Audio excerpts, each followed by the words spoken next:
Brad up at Camp CubCrafters, which turns out to be an oasis of cubdom. It's just gorgeous out here, and I may never leave. It's just absolutely sweet up here, but came up here to finally get my hands on Carbon Cub UL. A beautiful place to set up a quick test flight and get a feel for what you've done here. Rotax 916, lightening up the load, simplified systems, single throttle, handles everything, prop, mixture, and power. Tell me about just how this came to be at this point. Sure. So we CubCrafters have traditionally been pretty much a domestic U.S. company. 90% of our sales historically have been domestically in the U.S., only about 10% have been overseas. And we really thought there was an untapped market overseas for our airplanes, but how do we tap that? So back about 2017, we conceptualized an airplane that was designed for international markets. And we looked around and we thought, okay, what engine do we want to use, what power plant, how do we want to define this airplane, and what existing technology do we already have that we can leverage? So we started with the Carbon Cub SS, which was historically our most popular airplane, and we said, how can we reinvest into that airframe, into the Carbon Cub SS, and get even better performance, get even lighter weight, get even simpler systems, integrate the most modern composite technology, titanium, structures, those sorts of things. So we started doing that. We partnered up with Rotax on the 916. We were their launch partner on the 916 IS. And the airplane has exceeded expectations. The power plant has exceeded expectations. And what we thought was going to be an airplane that was going to be primarily for international markets and that wouldn't have a whole lot of appeal to the domestic U.S. market has turned out to be a winner all the way around. It's become my favorite of our tail dragger airplanes to fly. I've really enjoyed learning about Rotax, learning about the Rotax systems. The airplanes have been extremely reliable as we've been fielding them. The media reaction has been great. The customer reaction has been great. And not just people, patting you on the back and giving you kudos, but writing checks for deposits to buy airplanes too. So we've got about 30 of them sold already, and we are just pushing forward with doing what CubCrafters does best, make really fun airplanes that are super capable in the backcountry. There you go. Well, let's talk about the flight. Couple things. First of all, I was able to get in and out fairly decently for a 67-year-old guy with bad knees. You've got your access points designed well and good handhold, so yay for that. The other thing that I really enjoyed was the fact that, inch your butt up a little bit and you've got a clear view over the nose. That makes the taxi chores not only a whole lot easier, but safer, let's face it.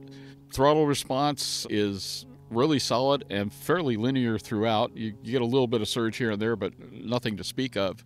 Braking is good. It's not abrupt. Rudder pedals pretty obedient, and being able to lean into either pedal produces a pretty aggressive turn when you learn just the right angle to grab the toe.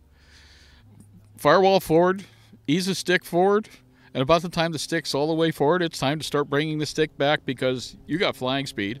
The fun part is with full power and on the positive end of the energy profile, you've got a hell of a climb angle out. We have a couple obstacles off the end of the runway that need to be avoided, and we were way above them and in a great position to make a turn to avoid, and that worked out well. Cruise power, so forth and so on, 90-ish. Obviously at altitude, when you're taking advantage of turbo, you can go a hell of a lot faster. Yeah. In cruise on the airplane, we didn't really explore this on this flight. Yeah. But when I'm trying to get somewhere, I'm up, 7,500 to 11.5, and I'm seeing cruise speeds of 135 to 145 true, burning 8.2 gallons an hour. Slow speed, really obedient. Not a lot of dissymmetry until you get well into the brake, and then there's a little bit of a fall off, and all you got to do is ease pressure. You don't have to stick forward. You have to ease pressure, and you're immediately into recovery mode. High frequency, low amplitude buffet throughout. Each notch of flaps trims the airplane up a little bit, about a pound and a half of stick pressure each. The drag profile with that last notch is huge. Found the actual stall to be a non-event. And again, recovery is simply less than stick pressure. Slip is obedient. I'm a little bit more bashful with it till I get to know the airplane, but I had no problem seeing 1,000 to 1,500 feet. Stability and control is outstanding. Static dynamic pitch, stick-free 15 degrees, stick-free release, deadbeat in 2. Do a series of pitch fugoids and deadbeat the minute you release. Stability control checks, including both yaw and roll, steady heading, steady roll, produced a very positive response throughout. And on top of it, boy, you've got some rudder on that, so you can get it way out of whack, and it just comes right on back. Above and beyond that, full flap landing here at Camp CubCrafters went really well, even though I was fast and high. Used a hard slip to kill a whole lot of it at the end. It was probably my most aggressive slip so far, but I was feeling the airplane at that point. Braking action is good. Directional control, especially if you're not insisting on brake, is outstanding from the rudder. The rudder on this airplane dominates it 6 ways from Sunday. And again, the best part of the whole thing was the visibility over the nose, even through the flare, is just flipping outstanding. It works really well as compared. I mean, God bless the Super Cub. We all love the Super Cub, but in certain aspects in the conventional Cub, you're blind as a bat. The sight distance on this airplane, which is the distance from how far out you can see the actual runway over the nose of the airplane, is about 100 yards closer to the airplane with this airplane than with a Legacy Super Cub.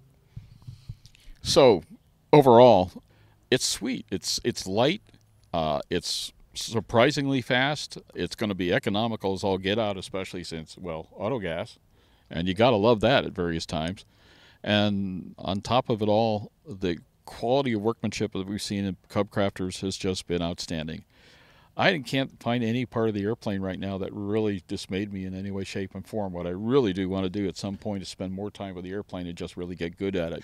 I think you ought to come out west, and we ought to just plan and do a Idaho trip for a few days and fly some of the backcountry stuff that I grew up flying and that I totally love.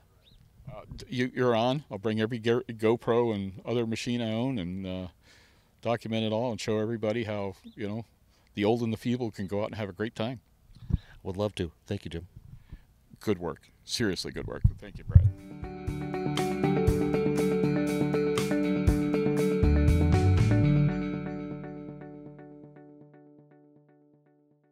EarthX is dedicated to producing the highest quality, most reliable, and best performing lithium batteries in the world, and is passionate to bring this battery technology to the certified and experimental aircraft market. EarthX batteries are lighter weight and provide more power over outdated lead-acid batteries. They also have double the lifespan, recharge in minutes, and have a much lower self-discharge rate, so they remain charged longer.